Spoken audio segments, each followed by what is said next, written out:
श्री स्वामी समर्थताईंनो, मी सुलभा तुमचं डेली व्लॉगमध्ये स्वागत करते. आणि तुम्ही या आधीच्या व्हिडिओमध्ये बघितलंच होतं की आम्ही यातलं शेणाचं म्हणजे खत उचललं होतं काल परवाच्या व्हिडिओमध्ये.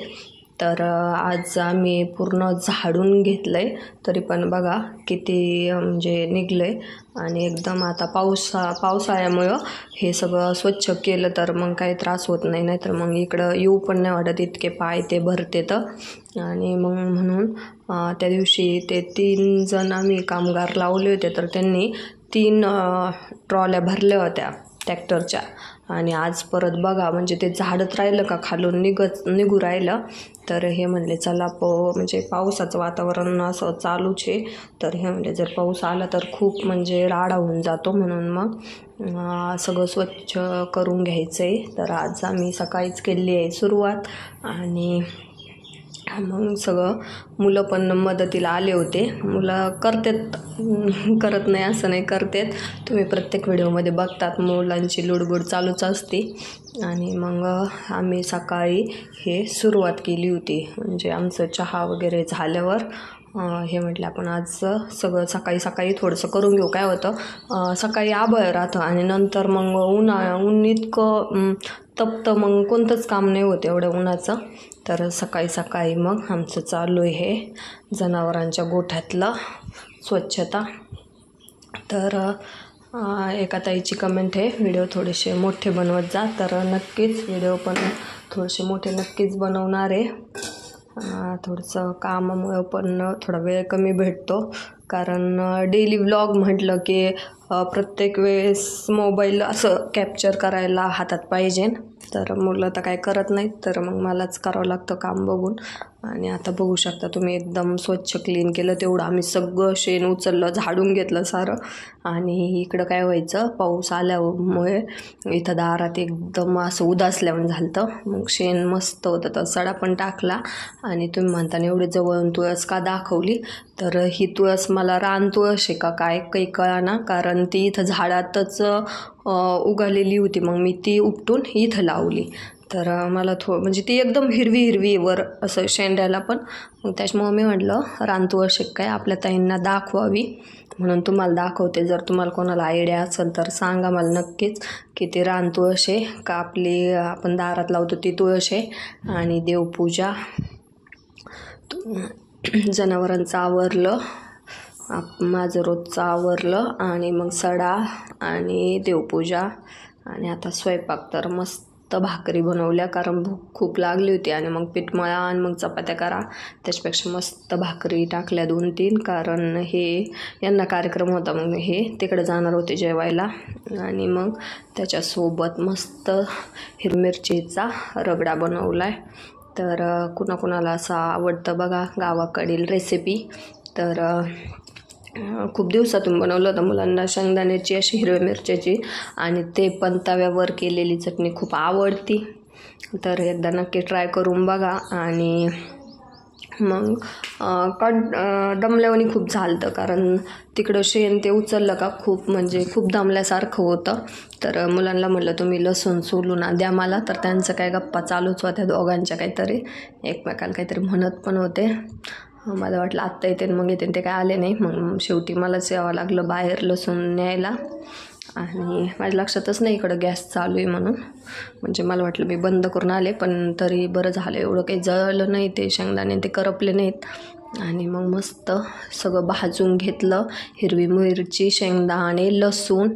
आणि मग थोडंसं गार झाल्यावरती मीठ टाकून ते रगडून घ्यायचं. तर पहिले काय करायचं, ते असं छोटंसं गाडगं असतं अक्षय तृतीयाचं ना, तर त्याने रगडायच्या आजी पणजी त्या नाही का असं. तर त्याने खूप छान होती, पण माझ्याकडे काही ते नाहीच आहे, म्हणून मग मी तांब्यानेच करते. म्हणजे खूप छान लागते बरं का, पण असं ज्यांना म्हणजे ते मिक्सरमध्ये त्यापेक्षा ही चटणी खूप छान लागते, आवडते. आमची खास प्रणवला अशी शेंगदाण्याची चटणी खूप आवडते. आणि मला शेंगदाण्यापेक्षा नुसती हिरवी मिरची आणि लसूण आणि ते तशी आवडती, पण मुलांसाठी मग पण छान लागली, म्हणजे असं ताजी खायला एकदम छान लागली. आणि वरण भात, शेंगदाण्याची चटणी, श्रीखंड पण होतं बनवलेलं. मस्त जेवलोत आम्ही. आणि मग मला हे साड्यांचं काम पिको फॉल करायचे होते. सगळ्या जवळजवळ साड्या माझ्याच आता, फक्त एक इथल्या आमच्या ताईंची आहे, म्हणजे मोठे म्हणून आहेत, त्यांची एक साडी होती पिको फॉलला. आणि ह्या सगळ्या माझ्या साड्या आता. तर तुम्ही प्रत्येक व्हिडिओमध्ये बघतात का माझं म्हणजे दिवसभर काही ना काही दुसरं काम चालूच असतं. मग ह्या साड्या तशाच राहून गेल्यात माझ्याकडून. आज करीन, आज हे काम झाल्यावर उद्या करीन, असं करून करून त्या साड्या राहिल्या. आणि मी तुम्हाला प्रत्येक व्हिडिओमध्ये सांगत असते, खरंच ना, आजचं काम उद्यावर टाकलं का ते काम होतच नाही. त्याच्यामुळं म्हणजे ज्या दिवशी डोक्यात आलं त्या दिवशीच काम करून घेतलं पाहिजे ना. तुम्ही आता पुढं बघू शकता की माझ्या साड्या किती निघल्यात, म्हणजे पिको फॉल करायचे, म्हणजे असून पण स्वतःला वेळ नाही भेटला असं झालं माझं. कारण बाकीचे एक्स्ट्राचे कामं तुम्ही रेग्युलरमध्ये बघताच माझे व्हिडिओ, तर त्याच्यात खूप सारे कामं निघतात. आणि मग मला वाटतं जाऊ द्या, आपलं आज नाही उद्या करू, असं करून करून एवढ्या राहिल्या. तर फायनल म्हटलं आता तसं नाही, आता सगळ्या साड्या करून घ्यायच्या. आणि मला खिच्चे पण बनवायचे, तर म्हटलं आधी सगळ्या साड्यांचं पिको फॉल करून घेणार आहे आणि मगच खिच्चे करणार. तर तसे पण मी काय उन्हात वाळू घाललीतच नाही खिच्चे. ते वाऱ्यामुळं वावधन ते घाण धूळ ते आवडतच नाही. त्याच्यामुळं काय घरात कधी केले कधी फॅन खाली टाकले तरी काय अडचण नाही. मग मी खिच्चे नंतरच करणार आहे. आणि एका दादाची कमेंट आहे काल काहीतरी बफेलो मिल्कचा व्हिडिओ करा, पण नेमकी काय म्हणजे म्हशीची धार काढताना करा का त्यांचा काय उद्देश आहे ते मला कळालं नाही. तर त्यांनी प्लीज परत कमेंट करून सांगा जर व्हिडिओ बघत असतील. आणि ह्या बघा, ह्या साड्या ह्या जवळजवळ 5 साड्या आहेत अशा, नाही का, ऑरेंज कलरच्या. तर म्हणजे असं एकत्रित मी काय साड्या घरी घेत नाहीत.